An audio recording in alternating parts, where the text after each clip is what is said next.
Discuss करेंगे Hindu marriage act पे। और हिंदू मैरिज एक्ट के जिस टॉपिक पे हम लोग डिस्कस करेंगे वो है application of the Hindu marriage act.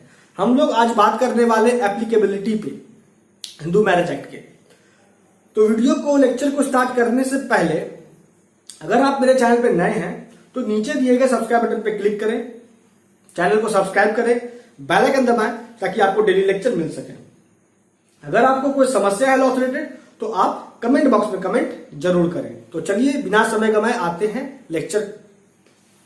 तो सबसे पहले बात करते हैं कि जब हम लोग बात करते हैं हिंदू लॉ का तो आपको यहां माइंड में एक चीज रख लेना है बात कि हिंदू लॉ 55-56 से पहले कोडिफाइड नहीं था, लेकिन 55-56 में इसका कोडिफिकेशन हुआ और हिंदू लॉ से रिलेटेड जो प्रावधान है वो एक कोडिफाइड लॉ के रूप में उभर के आया। जैसे हिंदू मैरिज एक्ट बना मैरिज लॉ से संबंधित बातों पे, सक्सेशन से संबंधित बातों पे हिंदू सक्सेशन एक्ट बना जो हिंदू को गवर्न करता है। उसी तरीके से Hindu minority and guardianship act बना, Hindu adoption and maintenance act बना। तो अगर आप यहां देखो एक चीज कि इन सभी एक्ट का जो सेक्शन 1 और 2 है एक ही है, तो अगर आपका सेक्शन 1 और 2 इस एक्ट का भी क्लियर हो रहा है तो आपका चारों एक्ट का सेक्शन 1 और 2 क्लियर हो ही रहा है एक तरीके से। तो सबसे पहले हम एप्लीकेशन का बात अगर करते हैं तो इसका दो मूलतः बात पे हमको रहना होगा। पहला है इसके टेरिटोरियल एप्लीकेबिलिटी पे, दूसरा है इसके पर्सनल एप्लीकेबिलिटी पे। तो सबसे पहला सेक्शन 1 हमको बता देता है इसके टेरिटोरियल एप्लीकेबिलिटी के बारे में, मतलब हिंदू मैरिज एक्ट किन किन क्षेत्रों पे अप्लाई होता है। तो पूरे भारत में जम्मू कश्मीर राज्य को छोड़ के। और जो दूसरा भाग है वो यह कहता है कि उस पर्सन पे भी अप्लाई होगा हिंदू मैरिज एक्ट, जो धर्म से तो हिंदू है ही लेकिन उसका डोमिसाइल उस क्षेत्र में है जिस क्षेत्र में यह एक्ट अप्लाई होता है, लेकिन वह व्यक्ति उस क्षेत्र से बाहर है, आउटसाइड है, तो भी उस व्यक्ति पे अप्लाई होगा यह एक्ट। यह एक्ट मीन्स टू से आप यह भी कह सकते हैं हिंदू लॉ, है ना।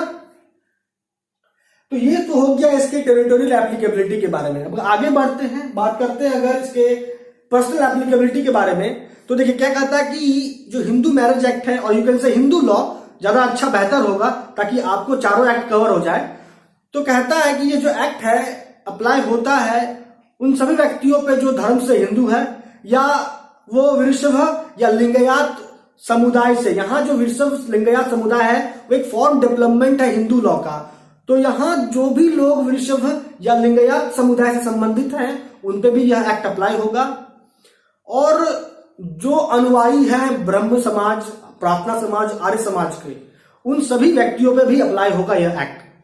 अब इसका जो दूसरा पारा है वो यह कहता है कि जो व्यक्ति धर्म से जैन है, बुद्धिस्ट है, सिख है, उस पे भी अप्लाई होगा यह एक्ट और you can say Hindu law. आगे बढ़िए पारा 3 पे आइए सेक्शन 2 का। तो कहता है कि ये जो एक्ट है ये उस व्यक्ति पे भी अप्लाई होगा जिसका डोमिसाइल उस क्षेत्र में है, जिस क्षेत्र में ये एक्ट अप्लाई होता रहा है, लेकिन वह धर्म से मुस्लिम नहीं है, जैन नहीं है, पारसी नहीं है, जीव नहीं है, तो उन व्यक्ति पे भी अप्लाई होगा यह एक्ट। अब आगे बढ़िए एक्सप्लेनेशन पे अगर आइएगा सेक्शन 2 का तो हमें यह बताता है कि हर उस बच्चे पे भी अप्लाई होगा या उस बच्चे को हम हिंदू मानेंगे, धर्म से सिख मानेंगे, जैन मानेंगे।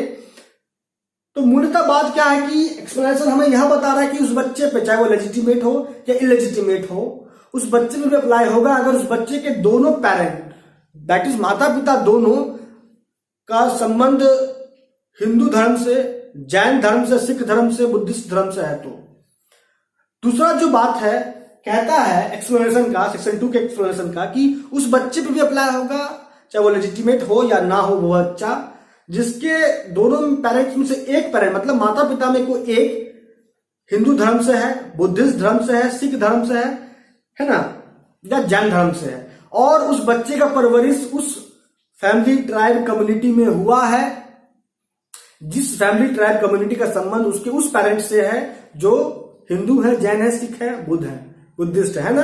तो उस बच्चे पे भी अप्लाई होगा यह एक्ट या हिंदू लॉ कह सकते हैं आप। अब आगे बढ़िए, आगे कहता है कि जो व्यक्ति कन्वर्ट हुआ है हिंदू धर्म में, सिख धर्म में, जैन धर्म में, बौद्ध धर्म में, तो उस व्यक्ति पे भी अप्लाई होगा। जो व्यक्ति रिकन्वर्ट हुआ है हिंदू धर्म में, बुद्ध धर्म में, सिख धर्म में या फिर जैन धर्म में, तो उस व्यक्ति पे भी अप्लाई होगा। अब इस सेक्शन 2 के जो आगे जो प्रावधान है वो हमें यह बताते हैं कि Hindu marriage act in general applicable नहीं है शेड्यूल ट्राइब के सदस्य पे। मतलब जो भी व्यक्ति का संबंध शेड्यूल ट्राइब से होगा उस व्यक्ति पे एप्लीकेबल नहीं होगा यह एक्ट, हिंदू लॉ। ठीक है, यह इन जनरल है, लेकिन कब अप्लाई हो जाता है? जब नोटिफिकेशन इन संबंध में इश्यू होता है कि यह एक्ट या हिंदू लॉ आप कह सकते हैं इन जनरल कि अप्लाई होगा उस ट्राइब के सदस्य पे, शेड्यूल ट्राइब के सदस्य पे अप्लाई होगा। अगर नोटिफिकेशन जारी होगा तो ही अप्लाई होगा। अब देखिए यहां पे जो बात किया गया है शेड्यूल ट्राइब का, तो उसको डिफाइन किया गया संविधान के आर्टिकल 366 क्लॉज 25 में। शेड्यूल ट्राइब का मतलब क्या? तो वही जैसा कि मैंने आपको बताया संविधान के आर्टिकल 366 क्लॉज 25 में बताया गया है। तो इतनी बात की जानकारी आपको सेक्शन 2 से हो जाती है। तो लेक्चर को दोस्तों कंक्लूड करते हैं हम लोग। आज हम लोग मूलतः किस विषय पे रहे? हम लोग इस एक्ट के एप्लीकेबिलिटी पे रहे। हम लोग आज सेक्शन 1 और सेक्शन 2 को देखें और ये इस लेक्चर का एपिसोड फर्स्ट है।